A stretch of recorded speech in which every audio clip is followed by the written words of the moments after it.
Moi, je travaille ici donc depuis 28 ans. Tous les jours, c'est exceptionnel. Quand tu arrives là, c'est un endroit magique pour travailler. Et avec des élèves de tout niveau, c'est-à-dire on a des débutants, on a des personnes très jeunes, d'autres très âgées, on a des très bons joueurs. Donc c'est hyper varié. On a ce qu'il faut pour travailler, parce qu'on a un beau practice, des conditions de rêve. Il y a un compact 9 trous extraordinaire. On a formé beaucoup de jeunes.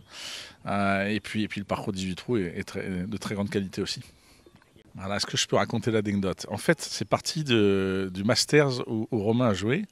On était au practice avec Michel Benetti et au Masters, donc en fait, tu t'assois sur des gradins et puis tu regardes le practice, tu regardes les joueurs taper leur balle au practice. Et là, Michel me dit, je veux la même chose à Saint-Denis. Je dis, écoute, on va le faire. Et donc, c'est parti comme ça. Donc, il est rentré et on a détruit tout l'ancien practice. Ça a pris plusieurs mois. Hein. Et puis, au bout de quelques mois, ben voilà, le practice, on a fait une zone au fond qui était réservée à Benoît. Et puis, les pros sont venus, ils ont commencé à s'entraîner.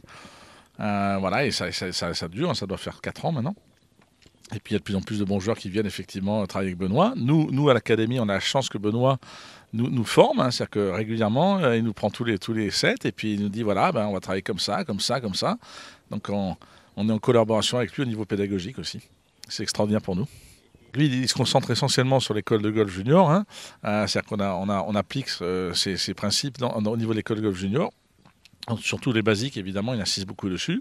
Et puis là, on a eu une formation sur le putting. La prochaine fois, on aura d'autres formations encore. Donc, au fur et à mesure des mois avancent, on s'enrichit de son savoir.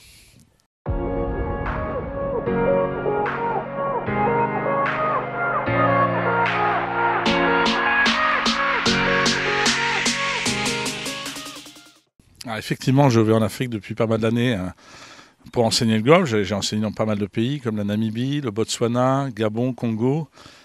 Plus récemment, je suis en collaboration avec le DTN camerounais, M. Nazer Bateng, où je travaille avec lui depuis 7 ans. Je vais un mois par an au Cameroun pour donner des cours là-bas et puis surtout pour former les pros.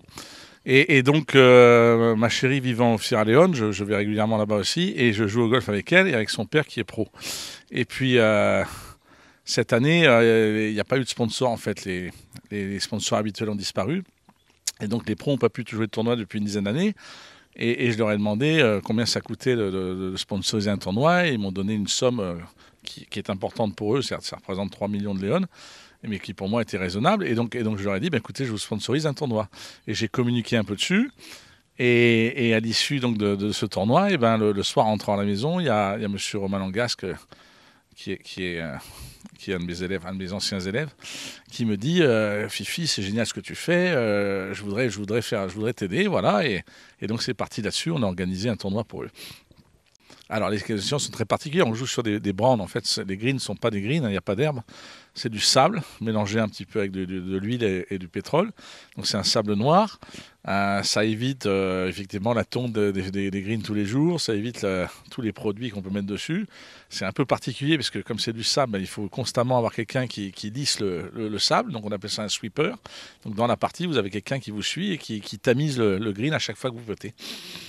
Eh ben, c'est simple. Je crois qu'il y a 22 pros au Sierra Leone, il y en a 16 actifs. Et sur les 16, il y en a 14 qui ont joué le tournoi.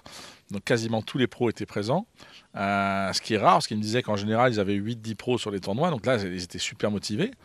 Et puis ils étaient tous emballés. Ils avaient la banane, quoi. Ils avaient la pêche. C'était génial.